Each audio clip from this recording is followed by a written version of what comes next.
मिलावटी बीजों का असर, किसान की गेहूं की फसलें हो रही हैं चौपट। खबर बाराबंकी से है, जहां दरियाबाद के किसानों के लिए इस बार गेहूं की फसल महंगी साबित हो रही है और इसका मुख्य कारण मिलावटी बीज, दुकान और किसी विभाग से अनुदान पर खरीदे गए गेहूं के बीजों में मिलावट होने का असर अब खेतों में साफ दिखाई देने लगा है। किसानों के लिए यह स्थिति तनावपूर्ण बन गई है, क्योंकि महंगे दामों पर उच्च गुणवत्ता के बीजों का वादा किया गया था, लेकिन परिणाम कुछ और ही निकला।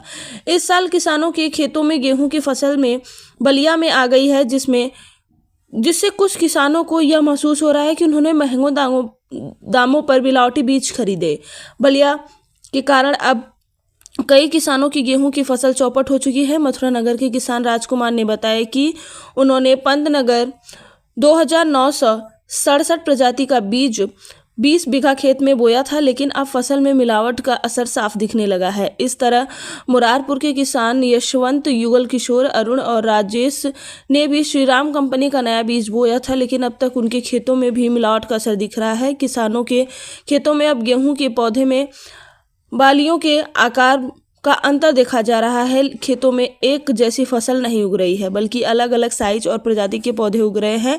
इससे किसानों को यह चिंता सता रही है कि उनका महंगा और नया बीज अब बेकार साबित हो रहा है।